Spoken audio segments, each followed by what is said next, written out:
네, 오늘날도 그 사람의 이름이 갖는 의미는 굉장히 큽니다. 난 누구 밑에서 일합니다. 난 누구의 이름으로 이 일을 하고 있습니다 하는 것은 대단한 그 배경을 가졌다고 말할 수 있습니다. 하물며 고대의 사회 속에서 그 이름이 가지고 있는 그 권력이라고 하는 것은 참으로 막강했습니다. 모세도 이스라엘 백성들을 구출하러 가면서 내가 누구의 이름으로, 아니 누가 시켜서 내가 이 일을 한다고 이야기해야 되겠습니까? 라고 하나님께 직접 이름을 묻습니다. 그때 하나님께서 가르쳐 주신 하나님의 이름이 나오죠. 나는 여호와라 라고 말씀하십니다. 여호와, 야훼 하나님이라고 말씀하시는 거죠. 야훼, 여호와, 야훼 같은 말이죠. 그 뜻은 여러분 아실 겁니다. 스스로 있는 자, 다 동의어로 볼 수가 있겠습니다. 스스로 있는 자. 그래서 사실 하나님 하면은 그냥 절대신으로 이렇게 생각했던 사람들, 조상들의 신으로 생각했던 사람들이 하나님의 이름을 알게 된 것이죠. 하나님의 이름이 바로 여호와다, 야훼다 하는 이름으로 알게 된 것입니다.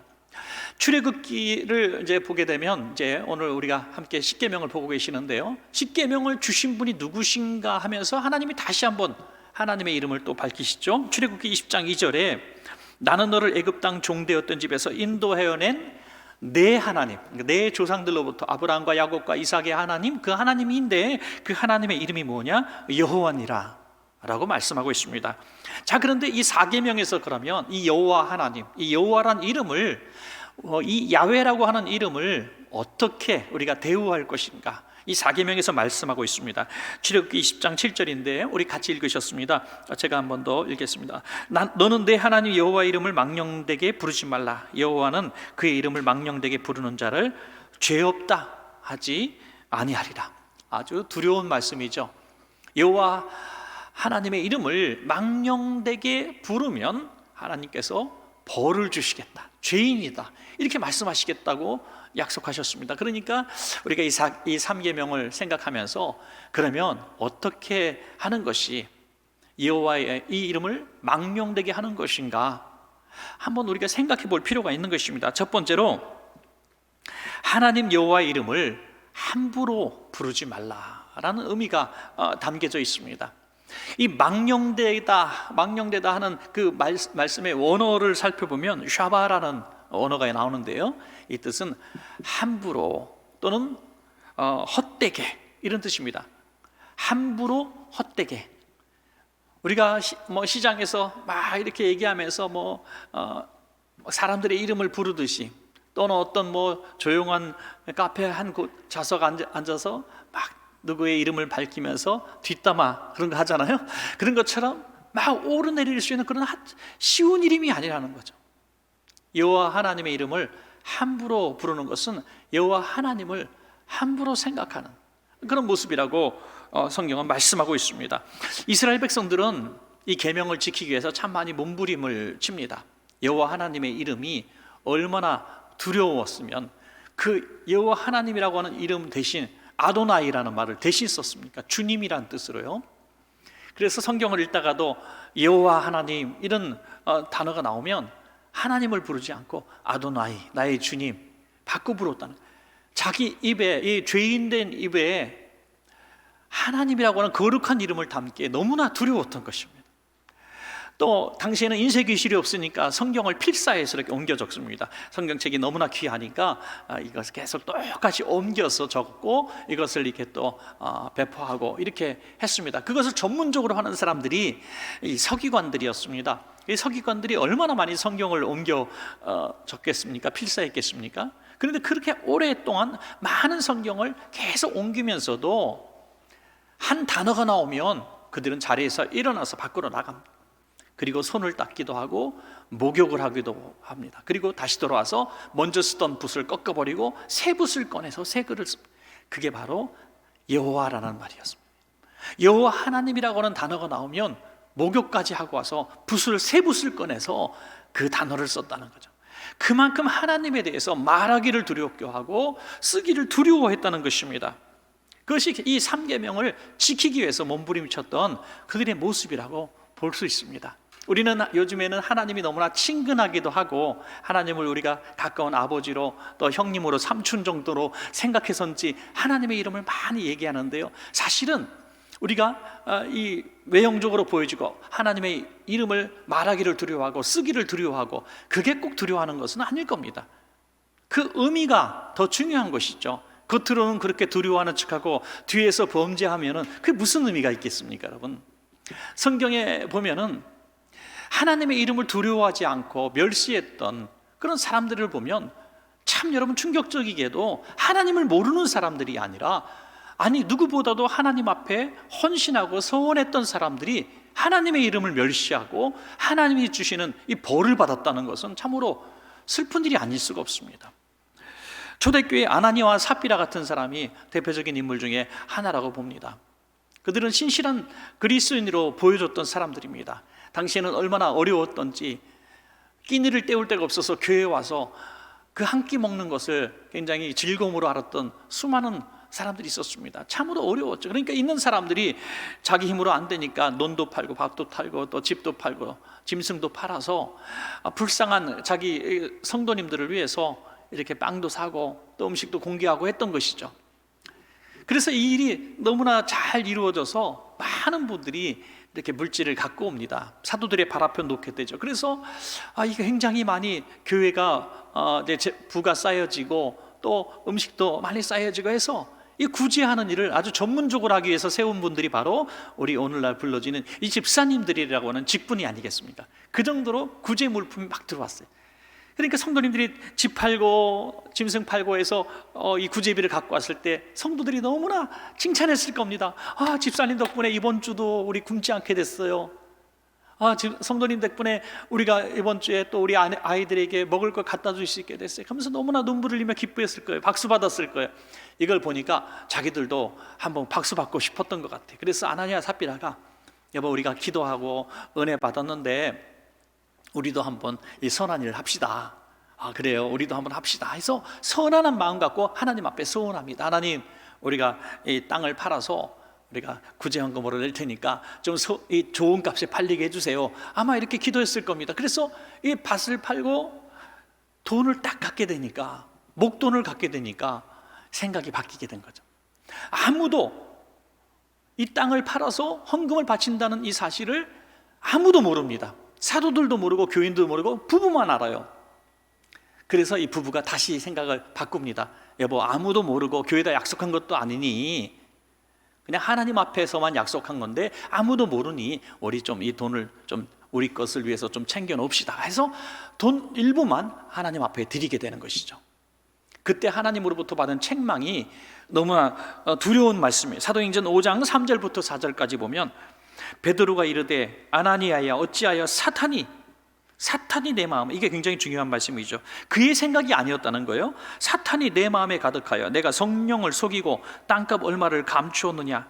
땅이 그대로 있을 때에는 내 땅이 아니며 판 후에도 내 마음대로 할 수가 없더냐. 어찌하여 이 일을 내 마음에 두었느냐. 사람에게 거짓말한 것이 아니요 하나님께로다. 하나님의 이름으로 행했던 일인데 사단이 가득 들어오니까 하나님의 이름을 멸시하는 사건이 벌어지게 되는 것입니다. 여러분, 이거 꼭 기억해야 될 일입니다. 우리가 다른 사람이 칭찬받을 만한 충성을 하고 또 봉사를 하고 나의 재능과 물질을 하나님 앞에 드렸다 할지라도 하나님과 나만 아는 그런 비밀이 있다는 거예요. 하나님 앞에 내가 이만큼 하겠습니다, 충성하겠습니다 해서 하는 일들 가운데서도 사단이 마음에 가득해서 그 일을 변화시키고 변개시키고 또 거짓되게 하는 일들이 있다는 것이죠. 아무도 모르죠. 아무도 몰라요. 우리가 어떠한 마음으로 봉사하고 어떤 마음으로 물질을 드리고 어떤 마음으로 직분을 감당하고 어떠한 마음으로 봉사를 하는지 아무도 모릅니다. 그러나 여러분, 하나님은 아십니다. 이것이 하나님께서 주신 성령의 마음에 순종해서 100% 정말 하나님 앞에 그대로 하고 있는지, 아니면 사단이 마음에 가득하여 내 욕심을 위해서, 내 명예를 위해서, 칭찬받고 싶어서 또 상 받고 싶어서 이 일을 하게 하는지 우리만 안다는 것입니다. 여러분, 참으로 안타깝지 않습니까? 차라리 헌금 드리지 않기로 헌금 드리는 것을 작정을 하지 않았더라면 얼마나 좋았을 뻔했습니까? 아니 그냥 생기는 것 조금만 그냥 감동되는 대로 드렸으면 얼마나 좋을 뻔하였습니까?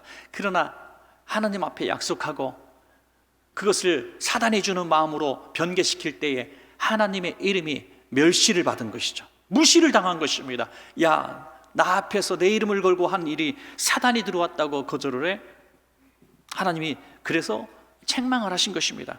또 엘리 제사장의 두 아들들도 같은 이런 상황이라고 볼 수 있습니다.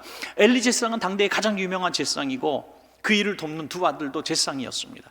누가 봐도 훌륭한 가문 아닙니까? 교회 안에서 날마다 거하면서 제사를 하고 백성들을 위해서 하나님 앞에 제물을 이렇게 올려드리는 일을 하니까 얼마나 대단한 사람이. 아마도 누군가 하나님이 구원받는 사람 서열로 세운다면 엘리 제사장 가문을 먼저 구원시키실 거라고 이렇게 생각했을 것입니다. 영적 지도자로 이렇게 바라봤을 것입니다. 그러나 엘리 제사장의 두 아들들은 어땠습니까? 천하의 불량자들이라 그랬어요. 불량한 사람들, 하나님의 제사를 멸시하고 하나님께 바쳐진 성도들이 드린 그 제물을 요즘 말로 헌금을 도둑질하고 교회 안에서 음란하고 추악한 짓들을 다 저질렀다는 거예요. 남들이 보는 것과 실제 그의 삶은 완전히 딴판이었다는 것입니다. 그들은 겉으로 하나님의 이름을 이용해서 자기들의 이익을 챙기는 그런 도둑놈들이었다는 거죠. 악한 사람들이었다는 것입니다. 하나님의 이름을 갈고 명함에다 새기고 하나님의 이름을 팔고 장사를 하는 이런 일들을 그 당시에도 볼 수 있습니다. 예수 믿는 사람이라고 하는 직함을 내기고 사람을 사기를 치고 그런 사람들도 얼마든지 많이 있을 수 있습니다.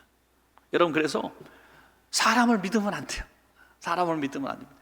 다 정말 예수님 이름 팔아서 살아가는 사람들이 이 땅에도 지금 이 시대에도 얼마나 많은지 알 수 없습니다. 성경은 그들의 죄가 무엇인지 정확히 말씀하고 있죠. 사무엘상 2장 17절에 이 소년들의 죄가 여호와 앞에 심히 크면 그들이 여호와의 제사를 멸시함이었더라. 멸시했다. 여호와 하나님 앞에 드리는 제사를 멸시, 다시 말해서 하나님의 이름을 멸시했다는 것입니다. 사랑하는 여러분, 한평생 열심히 신앙생활하면서 어릴 때부터 청년회장도 하고 성가대도 하고 교사도 하고 11조도 열심히 드리고 열심히 하나님 앞에 헌신하고 충성했다고 생각해서 내가 세상 사람들에 비교해서 하나님의 이름을 내가 귀중히 여겼다고 생각했던 우리들에게 주시는 충격적인 말씀이 아닐 수 없습니다. 내가 내 이름을 그렇게 멸시했구나 라고 말씀하신다면 얼마나 끔찍한 일입니다. 사도 바울은 늘 이 생각을 하고 살았습니다. 내가 쓰임받고 버림받을까 두렵습니다. 쓰임받고 버림받을까 두렵습니다. 하나님의 이름을 두려워해야 된다는 거죠. 두려워. 왜? 하나님은 우리를 다 알고 계시고 바라보고 계시는, 지금 실존하시고 살아계신 하나님이시기 때문인 것입니다. 여러분. 그래서 하나님의 이름을 우리가 두려워한다는 것은 바로 하나님의 이름을 우리가 멸시하지 않는 것, 망령되게 여기지 않는 것이 된다. 저는 그렇게 생각합니다. 여러분, 좀 더 쉽게 말씀을 드리겠습니다. 하나님의 이름을 말할 때, 아니 하나님 생각할 때 여러분 두려움이 있어야 될 줄로 믿습니다. 이스라엘 백성들이 애굽의 노예로 있을 때에 그 수가 자꾸 불어나죠. 그래서 바로 왕이 생각하니까 그 수가 너무너무 불어나니까 어느 날 갑자기 이들이 데모를 하거나 이제 소요를 일으키면 너무 무서운 세력이 될 것 같았습니다. 그래서 어떤 조치를 내립니까? 남자아이가 태어나면 태어날 때 죽이라는 거예요. 산파들에게 명령을 내립니다. 태어나자마자 남자아이면 골라서 죽이라는 거예요. 얼마나 끔찍한 살해 명령을 내립니까? 그러다가 정말 어떻게 살려놓은 아이들은 나일강에 그냥 산채로 던져버리는 거예요. 이런 끔찍한 명령, 이 바로 왕의 서슬퍼런 명령이에요. 여기 불순종하면 죽음입니다. 그럼에도 불구하고 산파들이 하나님을 더 두려워해서 왕의 명령을 거역했다는 거예요. 왕의 이름으로 아이를 죽여라 하는 것과 하나님의 이름으로 아이를 살려라, 생명을 귀히 여기라는 이 메시지에 우리가 생각할 때 대단한 믿음의 사람들이 아닌, 대단한 우리 선지자나 하나님의 제자들이 아닌 그냥 이름 없는 산파들이 하나님의 이름을 더 두려워했다는 것입니다. 놀라운 일 아닙니까, 여러분? 출애굽기 1장 17절에 그러나 산파들이 하나님을 두려워하여 분명히 나오죠. 하나님을 두려워하여 애굽 왕의 명령을 어기고 남자아이들을 살린지라. 하나님의 이름을 더 두려워했다는 것입니다. 우리의 신앙의 기준이 바로 이렇게 돼야 될 줄로 믿습니다. 어떤 사람의, 어떤 권력자의 이름, 어떤 재물이 많은 부자의 이름, 어떤 나에게 나의 생사를 좌지우지할 것처럼 보이는 그 사람의 이름보다도 하나님의 이름을 더 두려워하는 자가 바로 하나님의 이름을 망령되게 여기지 않는 자라는 거죠. 하나님이 그러면 어떻게 하시는가? 하나님의 이름을 망령되게 하면 죄 있다고 벌을 내리시지만 하나님의 이름을 두려워하는 자는 어떤 복을 주십니까? 출애굽기 1장 21절에 그 산파들은 하나님을 경외하였으므로 하나님이 그들의 집안을 흥왕하게 하신지라. 아멘. 하나님의 이름을 두려워하고 하나님의 이름을 망령되게 하지 않는 사람들은 하나님이 흥왕케 하시는 복을 주시는 것입니다. 이 복을 다 받기를 주의 이름으로 축원합니다. 두 번째로, 하나님 여호와 이름을 부끄럽게 하지 마라 하는 거죠. 부끄럽게 하지 마라. 망령되게, 이게 헛되게, 정말 이 하나님의 아버지의 이름이 보잘것없고 초라하게 만들어 버리지 말라는 것입니다. 아이들이 잘하면 부모가 영광을 받고요, 아이들이 정말 말썽을 일으키고 욕먹을 일들을 하면 그 부모가 욕을 먹습니다. 마찬가지로 우리는 주님의 자녀들입니다. 우리가 하나님 앞에 영광을 돌릴 수도 있고 하나님의 이름을 부끄럽게 만들 수도 있다는 것입니다. 마태복음 6장 9절에 보니까 주기도문에서도 뭐라고 말합니까? 하늘에 계신 우리 아버지요, 바로 우리의 아버지, 하나님은 우리 아버지이십니다. 이름이 거룩히 여김을 받으시오며. 우리는 날마다 그렇게 기도하며 살라는 거예요. 하나님, 오늘 한 날의 삶을 통하여 하나님 아버지 이름이 거룩히 여김을 받기를 원합니다. 내 언행 심사를 통해서 사람들이 나를 보고 당신의 하나님이 정말 대단하십니다, 내가 섬기는 하나님이 정말 대단하십니다 하면서 하나님을 영화롭게 하라는 것입니다. 우리를 보면서 야, 예수 믿는 것들, 하나님 아는 사람들 정말 형편없네. 야, 예수 믿는 사람들, 내가 좋은 사람 못 봤어. 내가 30년 전에 예수 믿는 사람한테 사기를 당했어. 내가 누구 때문에 상처 입고 교회를 떠났어. 이런 얘기들을 달고 사는 하나님의 이름 부끄럽게 하지 말라는 것입니다. 여러분, 정말 알 수가 없어요. 겉으로 봐서는 우리 모두가 같이 예배를 드리고 있습니다만은 하나님만 아시죠. 누구는 내 이름을 부끄럽게 하는 자고, 누구는 내가 그 사람 때문에 진짜 살만 나는구나, 하나님이 살만 난다 그러기 좀 이상하지만 하나님이 내가 너무 기쁘구나, 야, 저런 성도만 있으면 내가 진짜 자랑하고 싶다. 하나님께서 어느 날 마귀가 올 때 욥을 자랑하잖아요. 욥을, 야, 너 욥 봤어? 욥 봤어? 하면서 욥을 자랑해요. 그렇게 자랑할 만한, 하나님의 이름을 자랑할 만한 그런 사람이 우리가 얼마나 있을까 하는 생각을 해보게 됩니다. 겉으로 봐서는 아무도 알 수 없어요. 어떤 중년 부부가 대형마트에 이제 종종 가게 되는데, 대형마트에 딱 가게 되면 이 남편이 아내 손을 꼭 잡는 거예요. 그리고 절대로 나와주지 않고 꼭 잡고 장을 같이 보는 거예요. 얼마나 금실이 아름다워 보이는지. 이제 잠시 아내가 이제 가방을 맡기고 화장실에 갔을 때 그 모습을 본 옆에 있는 이제 신사가 그 모습이 너무 예뻐 보였나 봐요. 아유, 참 우리 신사님 정말 금실이 좋으시네요. 어떻게 이 쇼핑하는 내내 아내 손을 왜 꼭 잡고 있습니까? 그랬더니 모르는 소리 하지 마세요. 제가 손을 놓치는 날에는 카드값이 장난이 아니게 나옵니다. 손잡은 이유가 따로 있었던 거예요. 가서 놓치는 동시에 태워 풀린 인형처럼 따라가서 카드를 끊는다는 거예요. 여러분, 우리는 아무도 세상의 눈으로 우리가 하나님의 이름을 거룩하게 만드는 사람인지 부끄럽게 하는 사람인지 아무도 알지 못하지만 하나님은 아십니다. 자, 그러면 여호와 하나님의 이름을 부끄럽게 하는 일이 무엇일까요? 우리는 모두 죄인이라는 거예요. 우리는 모두 죄인이고 하나님께 자랑할 만한 일을 과연 인생 삶에서 몇 번이나 할 수 있겠습니까? 그러므로 우리는 하나님의 이름을 부끄럽게 하지 않는 비결, 가장 중요한 첫 번째는 저는 회개하지 않는 것이 하나님의 이름을 부끄럽게 하는 것이라고 생각을 합니다. 우리 모두 죄를 짓기 때문에 주일마다 예배 때마다 우리가 와서 지난 삶을 뒤돌아보면서 하나님, 저 또 하나님의 이름을 부끄럽게 했습니다, 하나님의 자녀답게 살지 못했습니다 하면서 하나님 앞에 또 고백하는 것입니다. 저는 캐톨릭에서 잘하는 것 중에 하나라고 생각해요. 그거 꼭 이 사제 앞에서 하는 문제지만 사제가 아닌 하나님 앞에서 그렇게 해야 된다고 생각합니다. 우리가 죄를 졌을 때 너무 감추고 묻어두려고 하는 거예요. 하나님 아시죠? 용서해 주세요가 아니라 정말 입술로, 진심으로, 마음으로 하나님, 제가 이런 구체적인 죄를 고백하며 하나님 앞에 회개하는 자세, 저는 대단히 중요하다고 여깁니다. 예배 때마다 말이죠. 그렇게 우리가 고백할 때에 하나님의 이름이 부끄러움 당하지 않는다는 거예요. 저놈은 내 자식인데 죄를 짓고도 잘못을 몰라, 회개할 줄 몰라, 지죄가 뭔지도 몰라. 이게 하나님의 이름을 부끄럽게 한다. 명절에 부모님 댁 찾아가서 어머니, 뭐 내가 이렇게 해드린 거, 저렇게 해드린 거, 그것만 쭉 나열하고 오면은 저놈은 지 잘못이 뭔지도 몰라 그럴 거 아니에요. 근데 딱 부모님 앞에서 죄송해요 어머니, 정말 우리가 해드린 것도 없네요. 정말 자주 찾아뵈야 되는데 드린 것도 없고 많이 했음에도 불구하고 정말 죄송해요. 그러면 야, 진짜 쟤는 효자 효녀구나 이렇게 얘기하지 않겠습니까? 받아서가 아니라 그 태도를 보면서 그 이름이, 그 자식이 자랑스럽기도 하고 부끄럽기도 하는 것이죠. 요한복음 1장 12절에서 13절까지 보면 우리가 누군가를 말씀하고 있습니다. 영접하는 자, 곧 그 이름을 믿는 자들에게는 하나님의 자녀가 되는 권세를 주셨으니 이는 혈통으로나 육종으로나 사람의 뜻으로 나지 아니하고 오직 하나님께로부터 난 자들이니라. 아멘.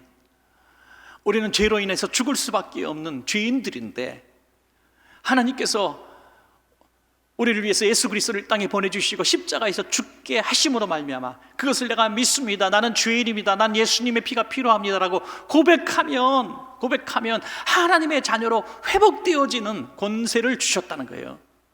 그래서 우리가 하나님의 자녀가 된, 하나님을 우리 아버지라고 부르게 된 것은 우리가 공로가 아니라 전적인 예수 그리스도의 피의 공로라는 것입니다.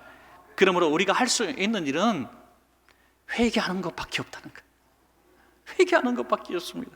그것이 하나님의 이름 부끄럽지 않게 하는 거예요. 또 하나는 하나님의 이름의 권세를 믿지 않고 기도하지 않는 거예요. 그 하나님의 이름이 부끄러워하는 거죠. 어떤 고아원에 있는 아이들이 얼마나 불쌍합니까? 고아원에 있는 아이들을 가서 다 보다가 봉사활동하다가 야, 너무 불쌍한 거예요. 그래서 내가 봉사하다가 아이 하나라도 좀 내가 입양해야 되겠다 하면서 자식들이 있음에도 불구하고 한 아이를 입양했습니다. 초등학교 이제 중급 학생 아이를 이제 이 막내로 데려왔어요. 근데 아이는 너무나 고마워요. 뭐 형도 있고 누나도 있고 부모님이 정말 친자식처럼 잘해줘 너무나 고마워요. 그런데 이 아이의 마음속에 늘 불안함이 있는 거예요.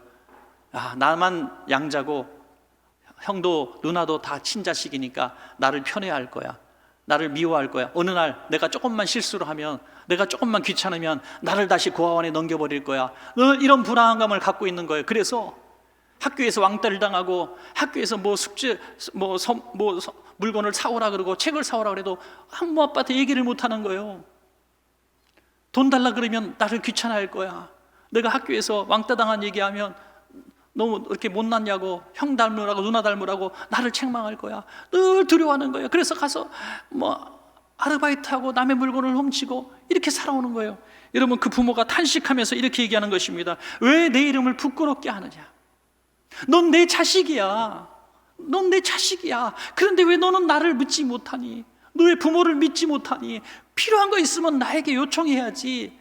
나는 너를 절대로 버리지 않을 거야. 이렇게 부모가 이야기하는 것입니다. 여러분, 우리가 하나님이 나를 위해서 예수님을 죽게 하시는 그 사랑의 하나님인 것을 내가 믿는다면 그 확신을 가지고 그 이름을 믿고 기도해야 될 줄로 믿습니다. 간구하라는 거예요. 필요를 구하라는 것입니다. 하나님, 내가 믿습니다. 하나님, 나를 버리지 않을 줄로 믿습니다. 하나님, 영원히 나와 함께 하실 줄로 믿습니다. 하나님, 내가 이런 것도 필요합니다. 도와주세요 라고 기도하라는 것입니다. 그것이 하나님의 이름을 부끄럽지 않게 하는 것입니다. 얼마나 놀라운 이야기입니까?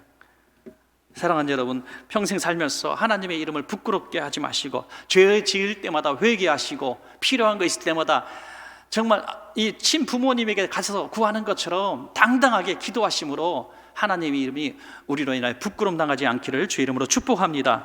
마지막 세 번째는 하나님 여호와 이름을 찬양하라 하는 것입니다.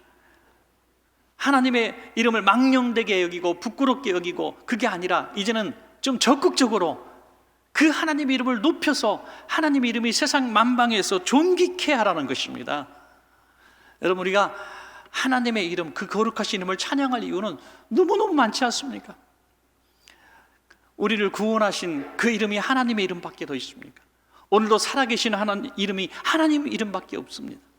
우린 예수의 이름으로 수만 가지 복을 누릴 수 있고, 예수의 이름으로 마귀를 몰아낼 수 있고, 예수의 이름으로 어떤 악의 권세를 깨트릴 수가 있는 것입니다. 베드로와 요한이 남에서부터 걸어보지 못한 그 환자를 향해서 내 힘으로, 내 능력으로, 내가 기도 많이 했으니까, 내가 지금 뭐 영역이 있으니까 이렇게 말하지 않았습니다. 나 베드로의 이름으로 라고 말하지 않았어요. 나사렛 예수 이름으로 일어나 걸어라 했다는 거예요. 예수 이름의 권세가 있는 것입니다. 여러분, 실제로 이 사실을 믿으시면 아멘. 예수 이름의 권세가 있어요. 하나님의 이름의 권세가 있어요. 그러므로 기도할 때에도 하나님의 이름을 우리가 이야기할 때 그냥 예수님의 이름으로 기도합니다. 이건 무슨 공식 문서에 들어가는 그냥 그게 아니라, 그냥 습관적으로 예수 이름에 쓰는 게 아니라 예수 이름으로 할 때 확신 있게 하십시오. 예수 이름으로 기도합니다.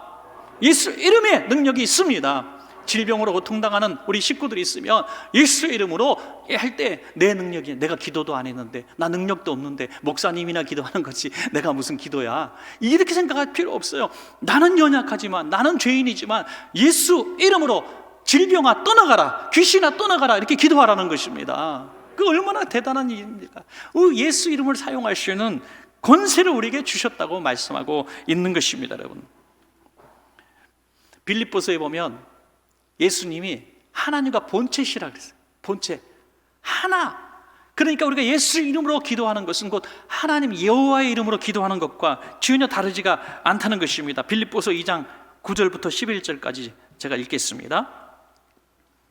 이름으로 하나님이 그를 지극히 높여 모든 이름 위에 뛰어난 이름을 주사 하늘에 있는 자들과 땅에 있는 자들과 땅 아래에 있는 자들로 모든 무릎을 예수의 이름에 꿇게 하시고 모든 입으로 예수 그리스도를 주라 시인하여 하나님 아버지께 영광을 돌리게 하셨느니라. 예수님이 나의 구원자입니다라고 고백하고 찬양할 때에 하나님의 이름이 영광을 받으신다는 거예요. 그러므로 여러분, 하나님의 이름을, 여호와 하나님의 이름을 망령되게 여기지 않고 오히려 하나님의 이름을 존귀케 하고 영화롭게 하는 비결이 무엇입니까? 바로 하나님의 이름이 나를 구원하셨다고 찬양하는 것입니다. 찬양. 특별히 구원 찬양, 보혈 찬양, 이런 영광 찬양, 할렐루야 찬양, 이런 찬양들을 할 때에 이 의미를 생각하고 하라는 거예요. 할렐루야, 호산나 하면서 나를 구원하신 예수님의 보혈에 대한 이런 찬양들을 할 때에 하나님의 이름이 영광을 받는다는 거예요. 야, 그렇지 않겠어요? 누군가 많은 사람들 앞에서 저는 아무개 집사님 덕분에 지금 내가 살고 있는 것입니다. 나는 아무개 장로님께서 그때 너무 힘들 때 등록금 내주신 걸로 내가 다시 살 수만 갖고 대학을 졸업했습니다. 그때 내가 정말 어렵고 힘들 때 어떤 권사님이 나를 안아주시고 예수님의 이름으로 위로해줘서 내가 그때 죽으려다 내가 다시 살 용기를 얻었던 사람입니다 하고 갑자기 만방 앞에서 내 실명을 거론하며 이름을 얘기했다고 합시다. 아유, 집사님 뭐 그런 얘기를 해야마저 집에 가서는 잘했어 또 그럴 거 아니겠어요? 왜? 너무나 보람이 있을 거 아닙니까?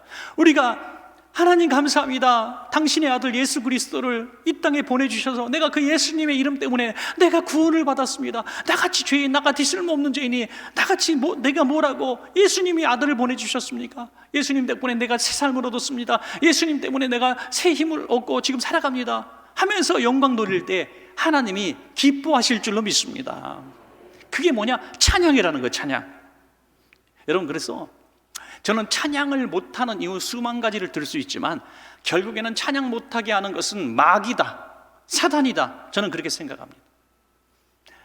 지난 한 달 삶 벌써 지났죠. 1월달 한 달이 지났는데 어떠한 이유에서도 날 구원하신 하나님에 대한 찬양이 감격적으로 한 번도 한 소절도 나오지 못했고, 우리 예배 때마다 찬양하고 있습니다만은 마스크를 다 낀 것이 얼마나 좋은지, 마스크를 내가 찬양하는지 안 하는지 아무도 모르니까 입만 이렇게 뻐근뻐근하면 되니까 얼마나 좋습니까?